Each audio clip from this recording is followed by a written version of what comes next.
Hey guys, welcome to our debut of our new show, The On Season. We're live with you guys on X and on YouTube. Guys, I was so excited yesterday to finally announce this show. It's something me and Jason have been working on behind the scenes for a bit. Basically, there is no off season here on the on season. We're going to have you covered from starting next week with the combine, pro days, free agency, and of course the NFL draft. Plus, we're going to have some draft eligible players interviews we have lined up. We just got a message from one just before we went on the show that excited us. He'll be actually at the combine. So that's good news. We're going to break down prospects every week. I'm going to have Jason talk a little bit more about that. Plus, we have more up our sleeve. You never know what could happen between now and the draft. So no further ado, I want to introduce you to my co-host, my partner in crime, Jason Sarney. Welcome to the Fins Faithful family. I'm so glad to have you by my side on this adventure, Jason. How are you? Let's do it. Let's do it, George. I'm really appreciative of the opportunity. Thank you for reaching out. And listen, the on-season is going to be my favorite portion of the season. I love off-season football, whether it's looking at the free agents that you want to retain, who are, expired contracts that were Dolphins last year, who's out on the open market, and of course, all things leading to the draft. And that includes combine, that includes the pro days. So obviously what happens in free agency is going to dictate a little what happens, obviously, in the draft. But the Dolphins have a lot of needs. They have 30 plus free agents from last year. They have 10 picks, and there's hot chairs and hot sneakers all over the place, so to speak, with coaches and general managers. So this is a big offseason. So stick with us here in the on season, and we'll take care of everybody. Yeah, we will. And thank you everybody who's joining us in the chat. Always we have to hit that subscribe button. Support me and Jason on the show. It helps us. I hate to keep having to mention that, but that little bell or that little it just takes a second. We appreciate it. All right. So you talked about the needs of the organization. Well, more needs happened this week. They released 3 players. They started with Smith, Durham Smythe, Kendall Fuller, and Raheem Mostert. I don't know about you. Smythe and Mostert did not surprise me. Mildly surprised with Kendall Fuller. That's the one where I kind of raised my eyebrow a bit because it creates a big need, and corner's not an easy need to fill. But is it time for Cam Smith? I doubt it, but is it time for Cam Smith, who Chris Greer drafted high? Is it time for him to say, hey, it's your job now. Take it by the, take the bull by the horns and go for it here. What are your thoughts on those 3 releases, Jason? Sticking with the cornerback and Kendall Fuller, look, there was some injury concerns, obviously, concussions, didn't work out. Cam Smith, there's no evidence at the exact moment from what he's done, limited on the field, limited on the practice field. What's going on with practice, or what's going on with, playbook knowledge, or, we haven't seen him take the proverbial bull by the horn yet. So I don't know if Greer banks on that. If you do look at tendencies, and we'll break that down a little bit, the word tendencies and what Greer is up to, just he shows patterns.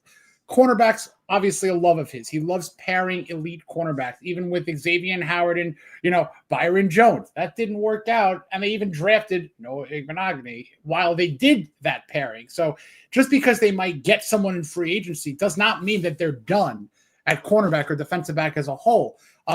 Going back to, pairing, when you lose Byron Jones, you bring in Jalen Ramsey. So it's X and Ramsey for a hot minute, and then Ramsey was joined by Fuller.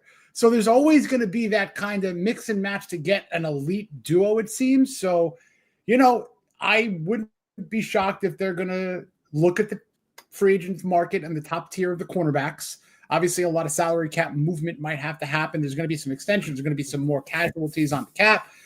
Who knows if any big name player is cut or traded or, what have you. There's going to be action for Chris Greer and the Dolphins, and there's need all over the place. So it's going to be a fun one. Shout out to 305 Sports Babe in the chat. Call us and Manola. Thank you guys so much. We appreciate you guys supporting the channel and the show. We love everybody. Check out the 305 Sports Babe, her show. It's fantastic. Don't forget to follow her. Yeah, you make a great point. He has this thing where he always has to have two, like at least go for it with two corners, right? You made the point with the Byron Jones and the X. So now I wonder, we'll talk about the cap going up. Does that leave them an opportunity here to maybe go get one of these top corners, which we'll talk about? But my problem is, Jason, I thought the point with drafting Cam Smith here, and this falls on Chris Greer, is you draft players that are cheaper. So when the older veteran is hitting that 30 years old mark and his cap number is getting out of hand, you release him and you replenish him with the young player you drafted a few years ago. Now, so we either got to draft one again because he doesn't work out, or allocate money with a team with probably on two hands you can count all their needs, allocate $10, $15 million to that position. But because he likes to sign corners, and we know he likes to draft them, Jason. So there will be, I think, a significant corner acquisition this offseason. You agree with that, correct? Absolutely. If I'm putting chips on the table, I'm going to bet on, yes, Greer will sign a significant player at cornerback. Now, is it going to be the top one on the market? Maybe, maybe not. Is it going to be a trade? Look, he traded for Jalen Ramsey, and that move, I think, pound for pound, player for player, performance for performance, might have been his most impressive acquisition. I mean, it was relatively nothing. It was Hunter Long and a mid-round draft pick, and Ramsey's an absolute stud. So if he pulls that sort of maneuver, hey, I mean, you can move a day or 3 rounds down in the need to draft a cornerback. I do still think they double up because, again, with 10 picks, I don't think you'll leave a stone unturned with the best player available. If a corner is there, not at first, everyone. I think I would hope they don't do it in the first. Because like I said, I do think they are going to sign one or maybe make a move. But cornerback is a day 2 or 3 proposition for the Dolphins, I feel like. But I do expect a name to be brought in early March. Yeah. I mean, early in the process in March. I wouldn't put it past him to take a corner at 13. There's one guy we'll talk about when we kind of like talk about guys. We're going to look at the preview the combine here. Guys we're looking forward to seeing. There's one. I'll save it for there. There's one corner I think I know Chris Greer probably loves and has his eye on, but we'll save it from there. As far as the tight end and the running back position, I thought, we all knew Durham Smythe was going to go, and I'm looking at the free agency landscape of the tight end position. There's basically nothing. But this draft, a lot of tight ends. And even better, if you want to add a big back, this draft is loaded. Running back might be the deepest position in this draft, Jason.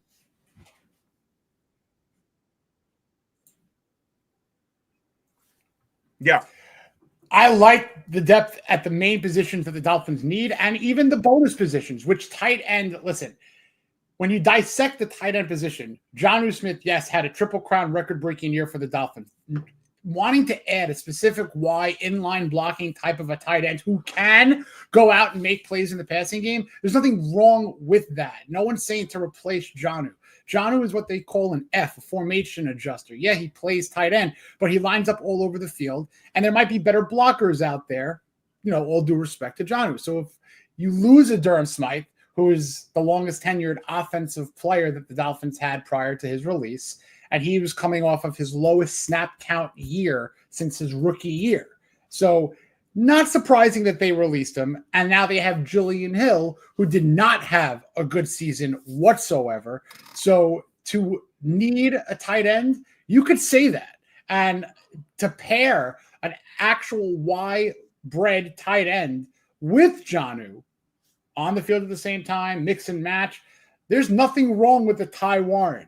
There's nothing wrong with any of these tight ends down the chain, like a Mason Taylor. If you skip on the top 1 or 2 in the first round, Warren included, and then jury's out on the second or third name, you could look at day 2 for a number of different tight ends. Running back, you can get a ton of value day 3.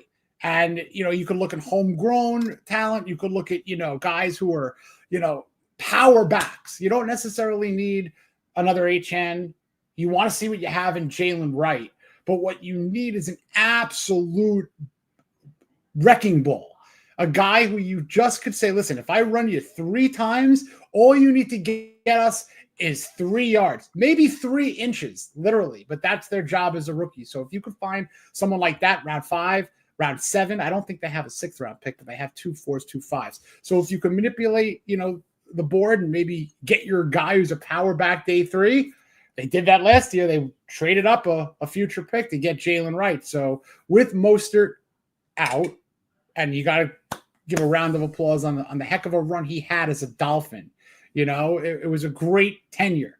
Not surprising that he left either. So running back, sure. Do I think they might have some free agency signing come in? Yeah, they might go into training camp with 5, 6, 7 running backs. Who knows?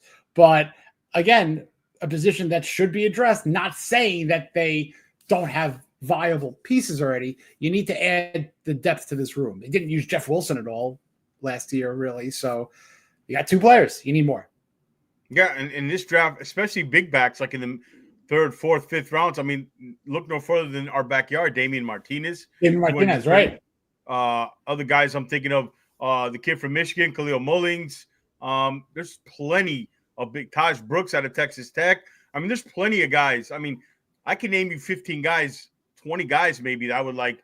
Obviously one of my favorites is Amari Hampton, but I think he'll be a late 1st, early 2nd, and they're not going to take a running back, nor they should that high. But there is a ton of running backs. And, people talk about this draft not being that good, Jason, and we'll have plenty of time to talk about the draft. But to me, it's not good at the top, very top. But rounds 3, 4, and 5, there's a lot of depth, and especially it matches what the Dolphins really need. Yeah, Bobby, Ollie Gordon, I agree. Another guy. I mean, I didn't even mention him. There's a bunch. And shout out to Bobby Finstock. Everybody go follow the Finstock Sports Network over there. Bobby does great work, has all the great shows. Not only the Dolphins, but he covers everything. Heat, Marlins, wrestling, everything, man. Good friend of mine, good friend of the program. But yeah, bunch of things that match up. Interior defensive tackle we talked about. Depth. There's I think somebody put it out. He had last year 12. I don't know who was it. Was it Daniel Jeremiah? I don't remember what he said, but he had 12 players ready for this slot, and he has 24, double basically of that position. The defensive tackle, the guard class plus the tackle, the converted tackle to guard. When you combine those deep there, running back, like we said, there's some good safeties. And speaking of safeties, it's a good transition. Also was announced this week, I don't think it's any surprise, Jason, Javon Holland, the Dolphins will not be using the franchise tag on him. Not a surprise, likely signals his end, something I expected, his tenure ending with the Miami Dolphins. First of all, what are your thoughts about him leaving? And you, as you look at the landscape here, how do you think they'll go about replacing that? And plus, I know this is a 3-part question, but what do you think the market will look like for Javon? I think it'll be more than people expect. I think it'll be in the Xavier McKinney range because he's a young player with upside. And when you get that in free agency, they tend to be overpriced. Yeah. He's got the right people going to bat for him. Absolutely. This is an organization that gets the top dollar for their client. Christian Wilkinson. It's going to be a very similar thing, but I just don't think that there's any chance whatsoever that he comes back to Miami. He's going to get top dollar, and I don't think it's going to be even close to the Dolphins. And who knows where he goes? But it really is. It's kind of a mixed bag, if you ask me, about Holland. He had so much potential. I really enjoyed a lot of his career, but then there was kind of almost like a downward spiral-ish, and he was a once captain, then he wasn't a captain. What happened? You know what I mean? Like things just kind of went a little off for me. So I wish him well. I mean, I don't think he comes back, but I do think you focus on the draft because you can get a very good safety within the first 100 picks. I mean, if you use everyone says Malachi Starks from Georgia. We'll break down each position weekly, but yeah, that's a guy who's on the board. If you want to skip safety, you could absolutely find one, whether it's pick 48 or 98.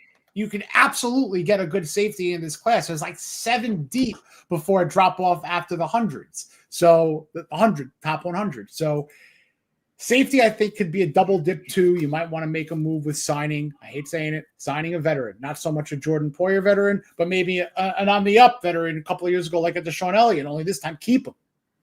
I got a name for you. You know, we mentioned it backstage. Should I say that name or should I drop it now? but all right, say the name. Yeah, drop the name. My guy for free agency, okay, and this is. When we talk free agency, we got to know Chris Greer's MOs, right? And we talked about this. Chris Greer loves to get the guys entering their second contract. 25, 26 years old, maybe didn't fulfill their potential on the first contract, but they learned a lot of stuff. Let other coaches teach them, bring them over here and see if they can fit in. And that guy, for me, maybe you can spend $5-6 million is at Andre Cisco for the Jacksonville Jaguars. 22, 23, ascending player. I think he had 7 picks combined those 2 years. He finds the football, turns the football over, something the Dolphins I think they overachieved last year, but they didn't create turnovers. And this is a guy who finds the football. And he kind of had a bad season last year with Jacksonville. It was kind of a mess.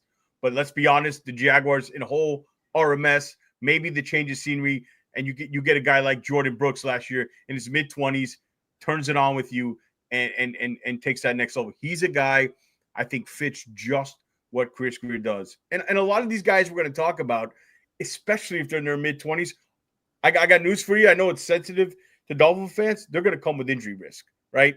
Especially the offensive linemen that are available. They're all, even the top ones, they all have injury risk. But, yeah, just talking about safety, Cisco's a guy. I don't know if you have a guy or two you like, kind of middling. I mean, I don't think we're going to go with the $15-16 million guys like the Cameron Bynum from Minnesota or Moorhead, but anybody you like. I also like a couple, like you said, there's some good middle round draft prospects. We kind of knew as Dolphin fans a couple of years back that in Holland's class that they were going to draft a safety. So there was work done, whether it's, Cisco from Syracuse, I liked him coming out, like Morig, but he's going to get a bag probably. Richie Grant was a guy I liked from, I think he went to University of Central Florida, Richie Grant. So there's going to be guys who I think are names out there. But I'm adamant about getting a safety in one of those top 4 or 5 picks in the top portion of their draft. Of those 10 picks, I think there are 5 positions that are of paramount importance that you draft. And safety is one of them. Yeah, I agree. And especially also when you look at this, as I was going through it, looking at this tight end defensive tackle, I think we can add those two as positions definitely with that safety position. Yep. And you mentioned the safeties. I mean, again, we'll get into these prospects breakdown each week, but like a Mabuka from Texas, who are the guys that I like? I even like, Billy Bowman Jr. I love him from Oklahoma. I don't know how you feel about him. Yeah. My guy's Xavier Watts. Yeah. If that's somebody they wait until the second round and Xavier Watts is hanging around. 48, right? 48, correct. Yeah. All right. So he's probably going to go. Listen, he's going to spike. He'll spike. He's a guy we will, probably when we mentioned combine guys, he's a guy I'm interested. And Bobby agrees with you. And Sebastian Castro out of Iowa, I like him too. Yeah, there's a ton of guys. I wish we had more picks. Yep. Honestly, this is a draft where I would love to trade down 13. If you get to 23, and my guy sitting there, Savanea out of Arizona. I got an Arizona theme this year, right? When you want to take him like in the movie Drafted. You want to trade up for one to get him when you Savanea, no matter what. Listen, he's a great. I just think he's better for me because his versatility. Yeah, and I think he's more athletic than people give him credit for. I hope he tests well. He's one of the guys I'm going to talk about. All right, so we went through Holland. He's a guy, George. No, my bad. No, he's a guy that if he gets a couple of decimal points better than what they expect in a 40, if he does a couple of metrics at the combine, he could make so much more money and go from a 40-something pick to a 20-something or teen pick. So he's a guy to really watch during this process. This might be my first spike right up. Yeah, this might be my first hot take on the on-season. But if they drafted him at 13, I wouldn't hate it. I know everybody will be up in arms, but I wouldn't hate it. Because I think this guy's going to be a Pro Bowl guard in a couple years. I probably shouldn't be saying that. And he junks out of the league. But like, I'm okay saying that. Like, I think I've watched football long enough. My eyes tell me what I'm looking at, and I just think, when I see it, I see it. I think there's something more there. And it's like he's one of these guys that maybe gets one of these playoff teams take, and all of a sudden, like, oh man, he's in a couple of Pro Bowls, right? And what happened? So, yeah. All right, so we touched on Holland. We touched on the 3 players getting released, and we'll get to the salary cap now. But first, should we talk about the Tyreek Hill situation a little bit? Kind of have to. It's the elephant, the cheat in the room. Yeah, you got to talk about it. Yeah, I'll let you start with this, Jason. Cam Wolf had a report about saying that, look, it's not everybody's assuming he's coming back, but it's not 100. He hasn't heard from anybody that said it's 100% certain. I'll let you take on the Tyreek Hill situation first. I mean, look, it was very unfortunate what a captain did by pulling himself out of the game. There's been a lot of distraction. It's been a lot of, stat chasing, which is fun, but ultimately I think that if there's a deal that's on the table, that's a good deal. You don't just make a deal to make a deal. If there's an actual good value deal, whether it's post June 1st, whether it's the draft weekend itself, because that could be a really interesting wild card for me during that long weekend, if there's action in that regard. But you don't do it just to do it. But I think I hate doing percentages or chances anymore. No, but I actually love percentages. It's alive. Yeah. You can do them. You do the percentages. I'll do the percentages. I'll be the bad guy here on the on season. Okay. I went from like I thought it was 90. Yeah. Good cop, bad cop. I'll take all the punishment. But I went from being like it was going to be like 90% he's coming back. But the more I just think about it, they haven't really come out and definitively said anything, right? Like to shoot it down. The organization, I don't believe. And look, they got to be thinking, man. Like we just watched the Jimmy Butler situation play out. I know it's a different sport, but these things, it's like when I mentioned this before. It's like when you hate your job and you talk back to your manager one day, everything's okay. You kind of make it up, but you really can't stand getting up and going there. It only lasts so long, right? Before it comes up, rears its ugly head again, or you end up leaving. And to me, it showed in the moment when everything didn't go their way, he showed his true color there, right? And there's been a ton of listen, he's no saint. He's a ton of off-field incidents. And you said it best. There's numbers, chasing numbers, but it's a little bit of empty calories. What has those numbers turned into? And I think the organization's got to look and say, look, we need to shave some money. We kind of need to reconstruct this offense to be more physical. And if we can, I know it's going to be hard to trade him, but maybe a team gives you a second or even a third. But I would like a second, and they take a little bit of the money. They eat a little bit of, the dead cap to help you out. And, because I think there'll be teams calling for him. These teams like Baltimore, even Kansas City, teams that need these deep threats. And they give you a second. Not only you save some money, and maybe you go in the draft, you get a big receiver, like not just because I like him. Let's say at 13, McMillan falls there. So you have now another pick in the second round.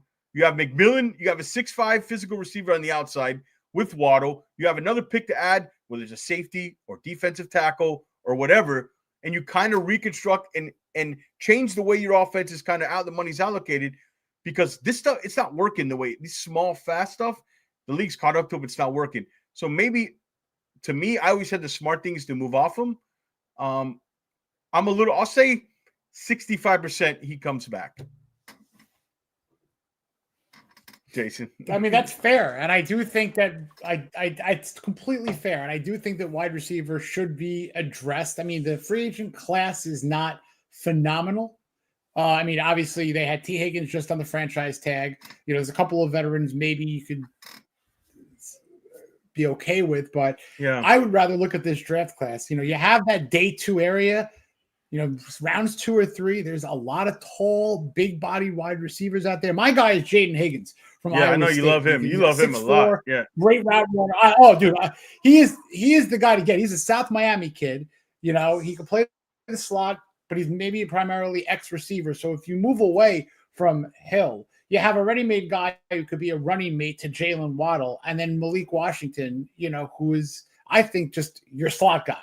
I think you really have to look for Malik Washington to take a step up next season. But if they do move on from Hill, I think that 98th pick should be a wide receiver.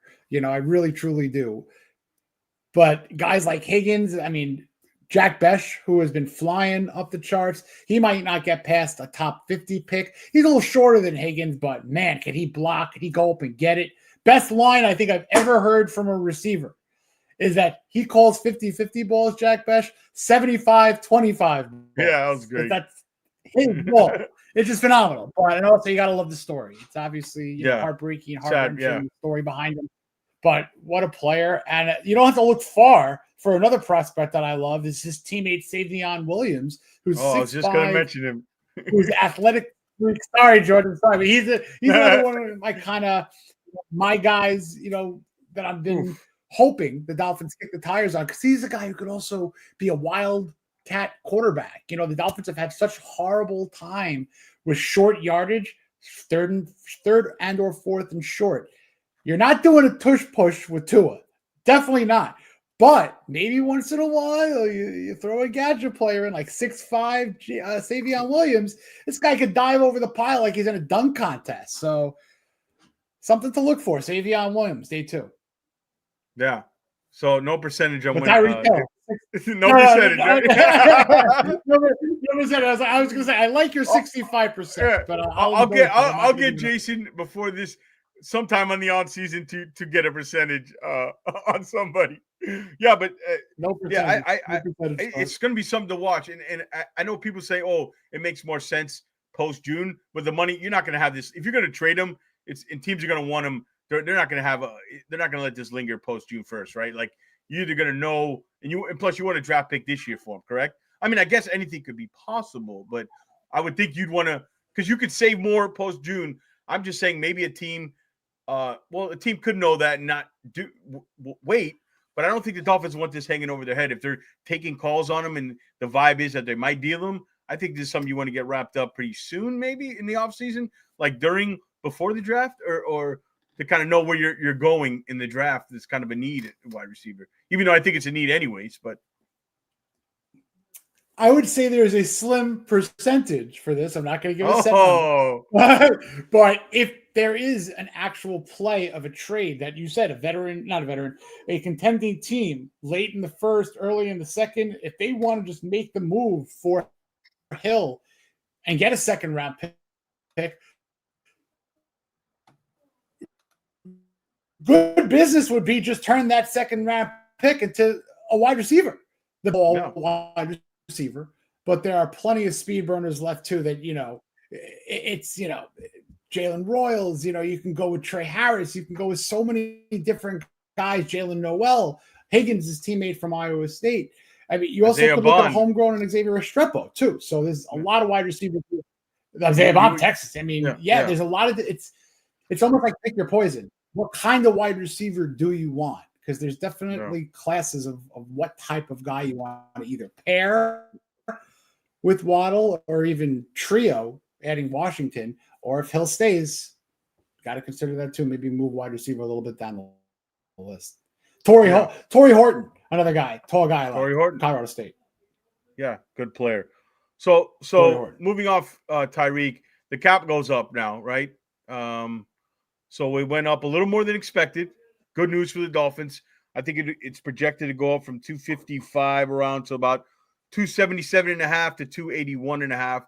Teams kind of projected, it seems like, maybe 265, 275. So there could be an extra 10 million. We knew the cap was going up, but it seems like there might be a little extra 10 million to play with. That's significant for the Dolphins. That's a really good starter, a couple starters, a starter and a backup. Do you see this as a chance? Maybe there's somebody we weren't thinking of, like at the top of the free agent market, they might be able to dip their toes in on, or do you think it's just maybe, which is still good, they'll be able to fill a couple more needs maybe they didn't think they'd be able to? Jason. You have to invest in the backup quarterback. You can't skimp on the backup quarterback. You can't say, "Oh, I'm going to take a flyer on a guy for $1.5 million, $2 million." You got to pay top dollar and get a viable backup quarterback. I like a guy, if you want to use your 6th draft pick, if he's still around, Kyle McCord from Syracuse. I think he might be a guy who shoots up the board too, goes from maybe, 120 to 140 area to maybe 90 to 115 area. So I like McCord. I don't necessarily love what's out there. Marcus Mariota, you got to spend the money or spend 115 draft pick on a quarterback this year. 100% happy. So you think some of that money maybe to help us get quarterback too in a veteran free agency? You think that route maybe? I was looking at I just started looking at some of the big name guys who are going to be at the positions that we'll need, and I guess interior offensive line's number one. I mean, I don't think obviously a guy like Trey Smith, I think is going to be out of our price range, right, regardless. Will Fry's a guy who I like. I think Will Fry's. I think, what did he break his week 4, week 5? He got injured. I had to hear he got injured. I think, was it week 5 against the Jaguars? He broke his, he fractured his tibia. So he's a guy that medicals, it happened early, so I think he'll be back. But he's a guy that's going to get $14, $15, $16 million a year because he's young. He was really coming on before he got hurt. He's a guy, I think, a guy I like is Tevin Jenkins, who I love coming out of the draft. Remember, another guy who can't stay on the field. I was just going to say Tevin Jenkins. Yeah, he's a monster physically, Tevin, right? He's a guy I know Dolphin fans like coming out. He's going to be 27 during the season. And the upside in the age, another guy probably in that, $10, $12 million range for Tevin, at least. I mean, these guys, I know it seems like a lot, but these guys, trust me, tend to get more money. And 2 other guys that I was looking at who you might be able to kind of get in now, James Daniels. He's versatile. I've always liked James. He played with Pittsburgh last year. But again, another guy, which is a common theme, tore his Achilles week 4. So the medicals will be real important on him. But he can play. He's got a lot of experience. He's only 27. I think he's played in the league for like 7 years. And the last guy I'll talk about, I'm probably taking up all the guys, but you can just kind of go off and add on anything on these guys. But Mekhi Becton, right? 25 years old. First year he moved inside. Okay, that kind of revitalized his career. Now, it concerns me we only have 1 year in tape, but if you want to get more physical, okay, in the interior, it doesn't get much more bigger than Mekhi Becton. I think he'll get about a 3-4 year, $10 million a year contract. He's only 25, and I don't know if the Eagles can afford to re-sign him with all they got. You like any of those guys? Anybody you want to add? I'm thinking more the top of the free agent list. I mean, we'll get into free agency down the road in the episodes, but these are guys maybe you can kind of afford a little bit more now.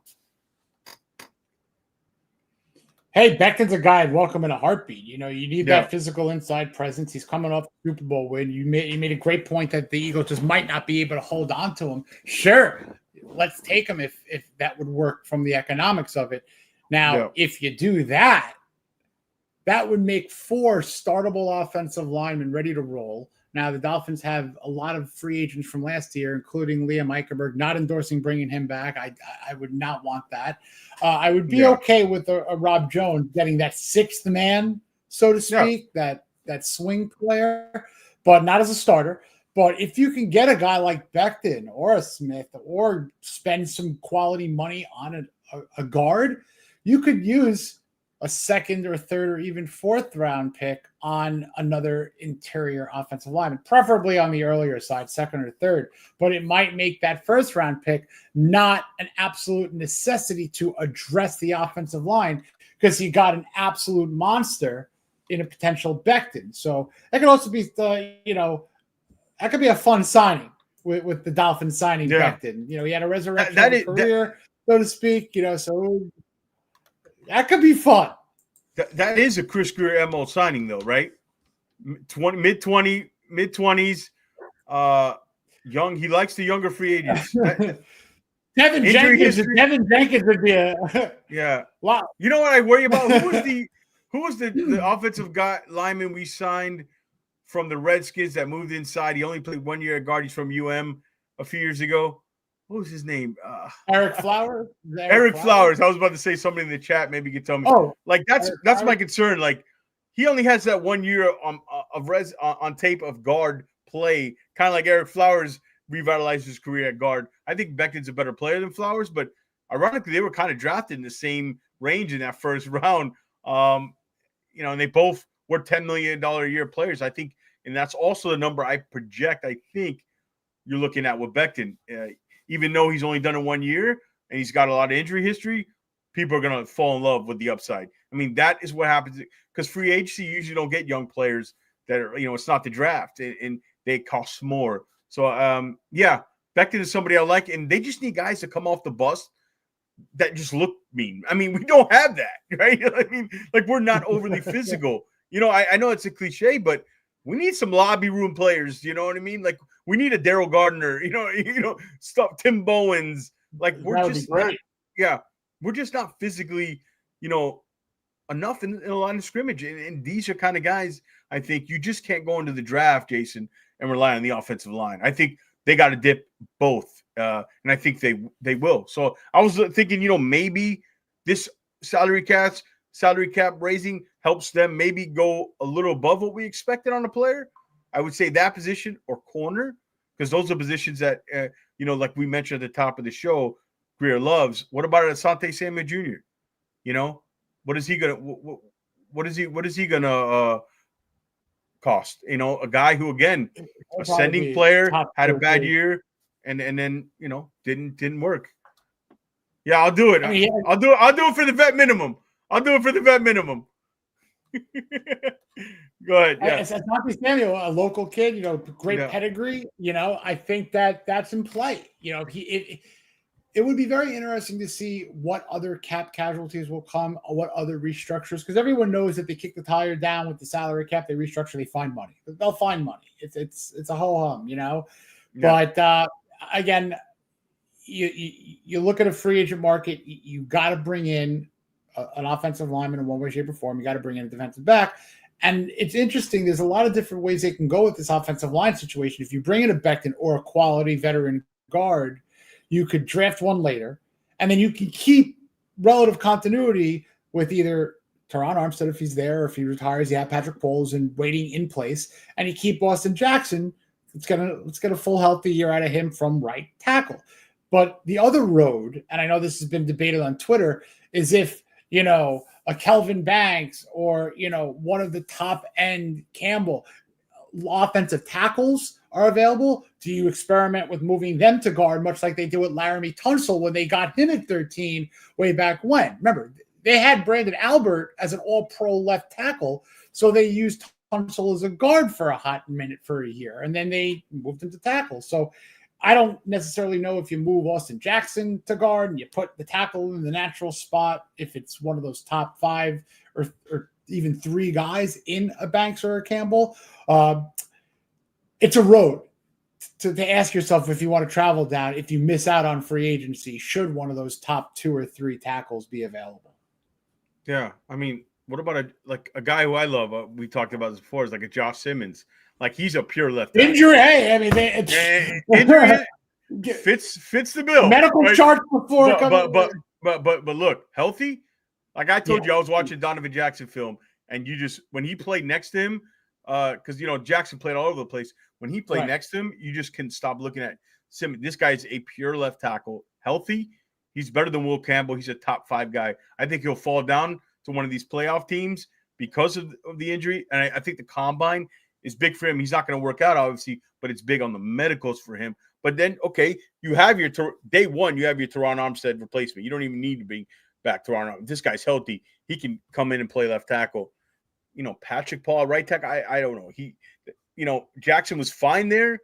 You move Jackson. I just think they don't need to be doing the musical chairs anymore. If they draft a lineman, let's draft a guard. If it's Tyler Booker, draft a guard. I don't want anybody learning. It's like when they say you have to, try wiping your butt with your other hand. It's not easy, right? Like learning going this position to this, it's not easy. And I think that's what's holding some of the development. And you see like a John Jerry kind of succeed somewhere else, right? Jason, it's maybe because they get him and they get him. They play tackle at Notre Dame and they play guard inside. So I don't know. I don't know how you feel about that. If that's kind of held them back, take a natural guard.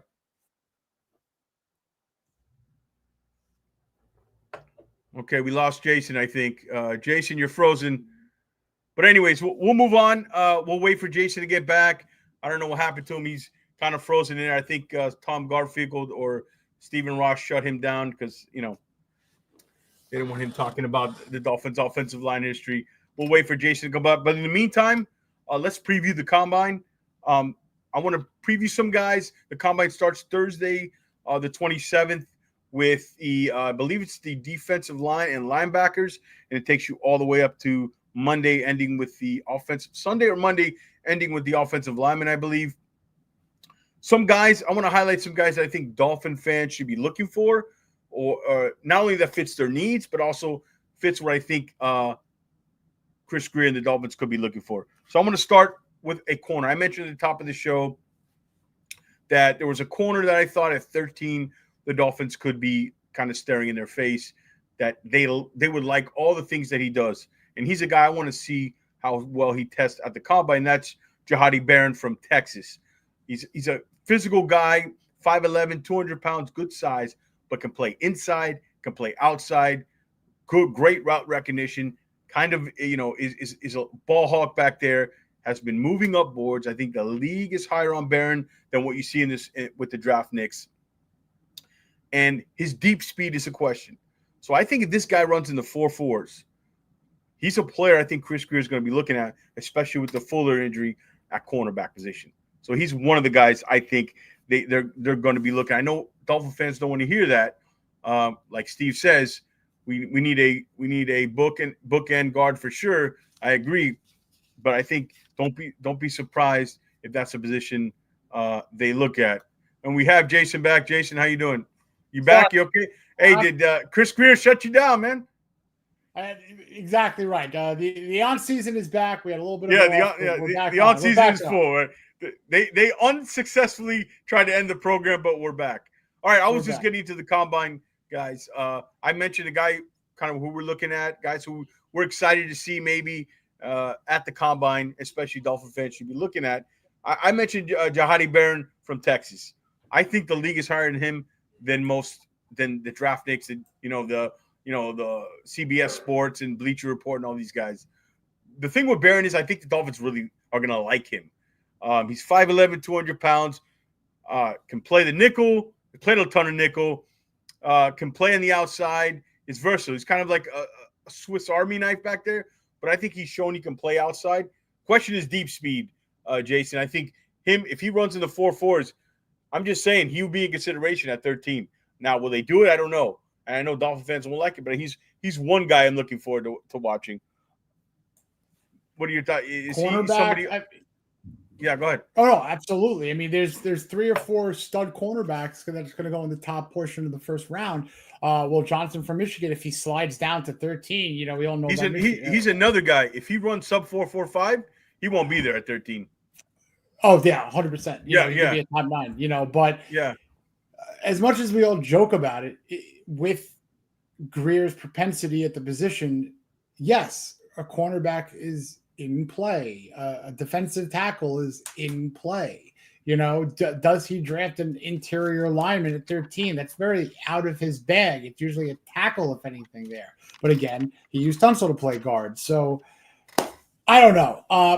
I think people, unless it's, a top 2 guy, Jahadi Barron would probably fall into the top 3 or 4 equation.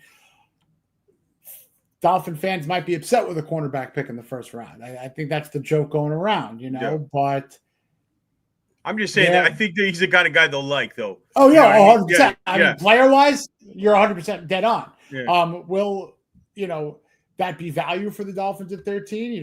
It checks off a box of what they need with now the loss and the releasing of Kendall Fuller. Yeah. So that's what the guys I'm looking at the Combine kind of previewing are some guys I think maybe not I'm the most excited about seeing, but I think Dolphin fans should keep their eye on how they perform.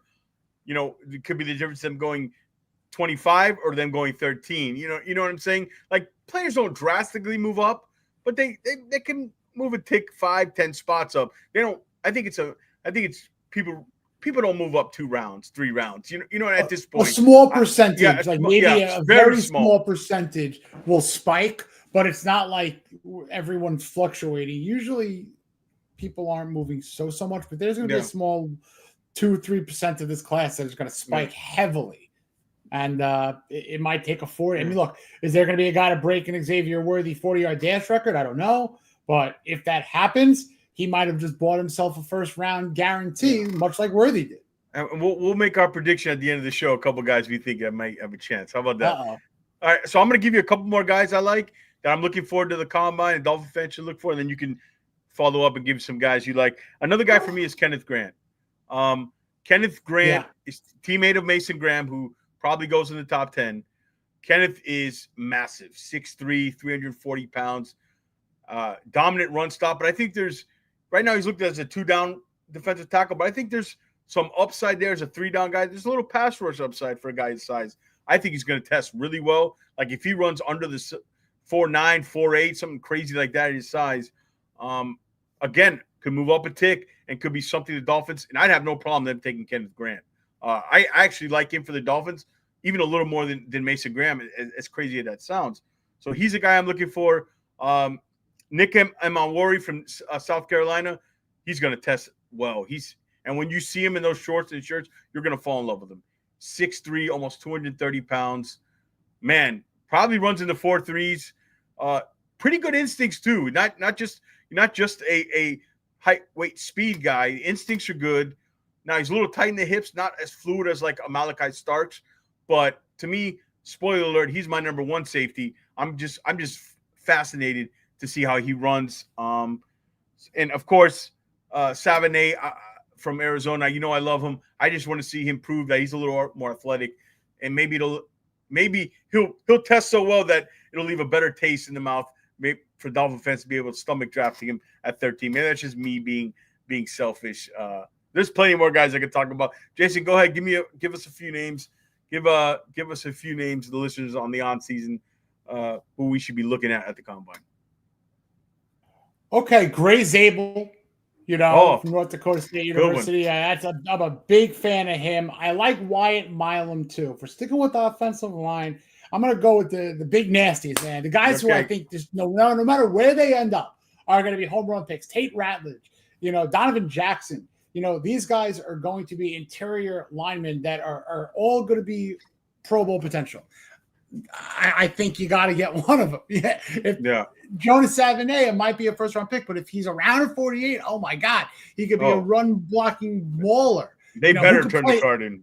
He could play every position other than center, and I think that the Dolphins can construct, whether it's free agency or in the draft, they can get a 5-man line that could, God willing, be a consistent 5 with maybe if a Rob Jones sub in at guard, if God forbid whatever happens. Or I don't know if you're going to get, I think Kendall Lamb is pretty much all but retired. I don't know if you're going to get him back, but you might need another veteran swing tackle. But if you could lock down those 5 with one of those interior guards that I just mentioned, that would be an absolute phenomenal top 50, because it's going to have to be in the top 2 picks for the Dolphins. If we're looking at other players, I mentioned I love Jaden Higgins. Obviously, Jack Bash, Savion Williams, I mentioned those guys. Xavier Watts at safety. I like Walter Nolan, defensive tackle from Ole Miss. I also like Kenneth Grant. If you're going to lose a nose tackle or a couple of nose tackles and, Hand and Benito Jones, you could put Grant in there, who can play other areas of the defensive line, whether you have Campbell coming back or not. You could actually have another tandem on that line with Sealer and Kenneth Grant, in one way, shape, or form. That could just keep continuity there too. So those are some defensive linemen I like. I think those are, Mason Taylor, obviously a tight end. I think that you could also make a case for a homegrown Elijah Arroyo too. So a lot of guys, a lot of names. You mentioned trading back, that 13th to like the 20s, pick up a 70 and 80. There's so many linemen. Why not? There's so many linemen you could pick up in that lineman, the interior defensive lineman, whatever. It's to be a sweet spot. You'll have your pick, I think, at 13 probably the second defensive tackle, right? I think Mason Graham he kind of reminds me of Chris. Yeah. I think there's a chance he gets there. As crazy as that sounds, I think Mason Graham, he's not the sexiest of players. I think teams will start convincing themselves out of it, like over scout themselves on Mason Graham. I seen him go as high as 4 to the Patriots. I'm not sure that happens, but you like Graham ahead of Graham, yeah. Right? I don't think the gap is as big as people are making it to be, though. That's my kind of thing. And you said tight end. Look, Tyler Warren's spot where he's projected is right around where the Dolphins would pick. I don't think they'll do it, right? But would you do it? Oh, I would. Man. I don't think I would. I don't think I would. I think there's going to be too many good interior players at that spot for me to take a tight. I don't know. He's a really good player. You could do so much fun formation sets. You could. It's intriguing. It really is intriguing. But I do happen to think they have more important needs there, because this draft is going to be a choose your own adventure in the top 4 picks that they have. With, if you don't get a safety now, better get a safety in the next two rounds. If you don't get a tight end now, don't wait until day 3. You know what I mean? This is why trading back might be a phenomenal move. But I guess my answer is I'd go somewhere else. Unless, look, if you trade back, let me say this. If you trade back to like 20 and there? Tyler Warren's there, you go, run it up. Run it up. Because that means you're probably adding an extra – you're probably adding an extra high third where you can grab a defensive tackle or another guard there or something, or a tight end. I mean, not a tight end, but another interior player. But, yeah, I just think, me and you are both BPA guys, right? We are both that, right? And so that's kind of against but I don't know if I just don't think Tyler Warren's going to be the best player available there. I mean, it's crazy. Maybe I'm not as high on him as everybody else. I'm high on him. I'm not maybe 13, but I got to run the card to the table high on him. Like you said, I could 20, 21. Yeah. You know what I'm saying? Like Brock Bowers went 15. You know what I'm saying? Like, I just don't know. It's not that I'm not going BPA. I just don't think he will be the best player available. Like, honestly, if Ashawn Genty's there at 13, technically he's probably the best player available. And that's another conversation. Do they even do that? I think no. That's another one. It's just a weird draft, Jason. It's going to be fun on season. It's going to be great. And I love talking about these players. And it's like you get excited. You want more picks. But that's good because our positions have very talented players. And with 10 picks, look, the last time they had this many picks, they had 11 selections that they made. And that was the Tua draft. Unfortunately, there's only Tua players pretty much left over from that. You got Tua, you got Austin Jackson, and I don't even know if Blake Ferguson is technically still on this team, but that's really all we're talking about. That's it. If you have 11 picks, including a quarterback, and you only had, 30% of that left 5 years later, you can't make that mistake again with 10 picks. If they're going to utilize all these 10 picks, or maybe even get 1 or 2 more by trading back, you're going to have a 50 or 60% retention rate of success and re-signing these players, or else it's just another wasted double-digit pick draft.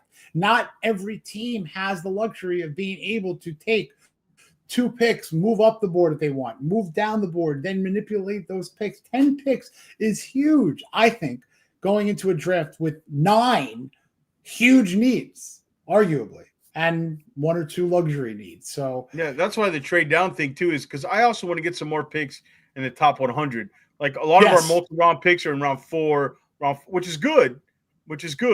But I would like some more top, maybe try to get another top 75 pick or something like that. And DSG in the chat, everybody, thank you in the chat for joining the show. Make sure you guys hit that like button, the subscribe, the bell, whatever it is. I still get confused which one is which. Help support the show, the on-season, Jason and I. We really appreciate it. But, DSG says this is a soft rebuild.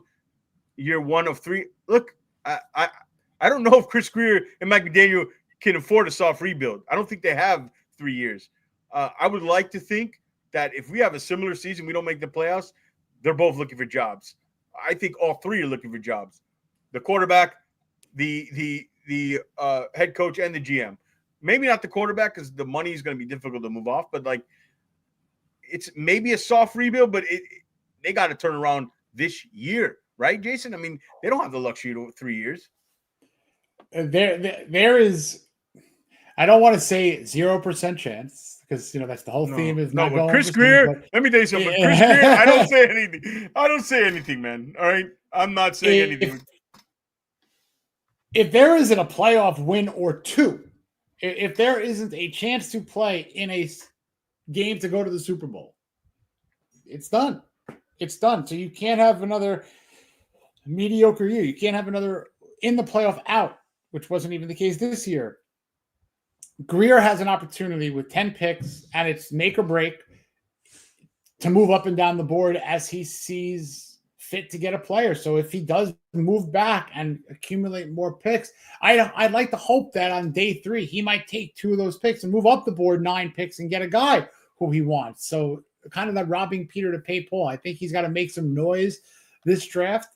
And it also kind of brings me to one point I want to kind of make going into this process is back to the patterns. He has patterns, he has tendencies, but here we are talking about what hasn't worked in his tenure. So do we do the opposite? Does he throw complete curveballs? Oh my God, I can't believe it. Remember, the Dolphins have never drafted a tight end in the first round, ever. It was a second rounder that's the highest that they've ever drafted a tight end, 1 or 2 or 3 times, whatever it was. Greer does not usually spend huge amount of capital or money on a running back. Does he get Genty if he's available? So does he break pattern, break tendency? Look, if it hasn't been working, why do it the same way you've been doing it? He might need to change up his thought processes. Yeah, and look, we've never seen Greer really act out of desperation. Maybe he knows it's. Well, he did trade for Josh Rosen. But I mean, but wait, look what he did there. He covered himself. I liked what he did. Yeah, he covered himself. I like because he didn't believe in the guy. He covered himself by acquiring a second-round pick, so he basically got him for free. That's exactly. He's a master at that. Yeah. See, that's what I love. But you know what you should have done? Someone to pay Paul. Right. It's like that trade he made from 3 to 12, then moved back to 6. First trade good, second trade bad. He should have done that move and not get Rosen. You know what I mean? Like, correct. I mean, I knew Rosen. I mean, I don't know. Everyone knew. Yeah, everyone knew that it was happening. Yeah, and if you're gonna get him, play him so we could get the first pick overall, man. You know what I mean?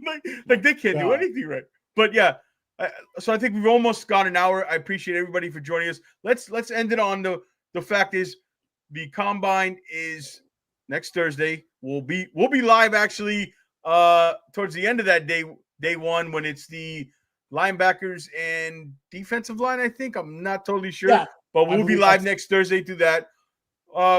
Let's give our prediction. Anybody going to break Xavier Worthy's record? You want to go first or me go first? Oh, I'll let you go first. Oh, okay. All right. You go first. I'm going to give you I know Isaiah Bond is probably the easy one, receiver. But I'm going to go I'm going to go a running back with Sean Luke out of Arizona. Small kid. And there's another receiver that I was looking Monterey Baldwin out of Baylor. Fast, small. They're both 5'9", about 170 pounds. Not players that I'm thinking are great football players, but if you're just solely based on breaking the record, a couple guys I think there. Maybe Emeka Egbuka from Ohio State. You know, he might not be the fastest. Maybe he puts a great 40 together. But Xavier Worthy has turned it into must-see TV. Yeah. You know, now everyone's going to want to know. Tez Johnson, good one. Good name, Daniel. Now, I don't think it's going to be broken. Yeah, I don't either. That was he flew out there Worthy like a freaking bullet. That was an unbelievable run. And if you look at the list of the fastest guys, they're usually not really good players. You know what I mean? Like besides what Chris Johnson and him, you know. Thank you, Steve. Great show. Also, check out Steve's show. He has a Real Talk on the Fins Talk Sports Network every Tuesdays I believe around 7:30. Steve has a show, and I've been on his show. He's been on the Fins Faithful podcast. So yeah, but yeah, we're looking forward to it. Look, first show on the on season. We're gonna have it covered this off season. We'll be live every Thursday, and next Thursday we'll be live. Are we starting the prospect breakdown, Jason, next Thursday? Will you announce the position we'll be breaking down? Let's break down those linemen. Let's do the defensive side of the trenches. We'll go a little bit back to those linebackers. We'll have 40 times. We'll have measurements. This is such a great time of year. Win or lose during the season, this is the fun time for us Dolphin fans because it's been what we look forward to for about 23, 24 years. I almost enjoy it. With the Dolphins, you almost enjoy it more than the regular season. You know what I mean? You're used to it. It just fits like a glove. All right, so that's it. We'll see you guys next Thursday. Thank you again. Like, subscribe to the channel. We appreciate everybody in the chat, everybody watch. Again, join us on the on-season where there is no off-season. We'll see you next Thursday, guys. Take care. Fins up.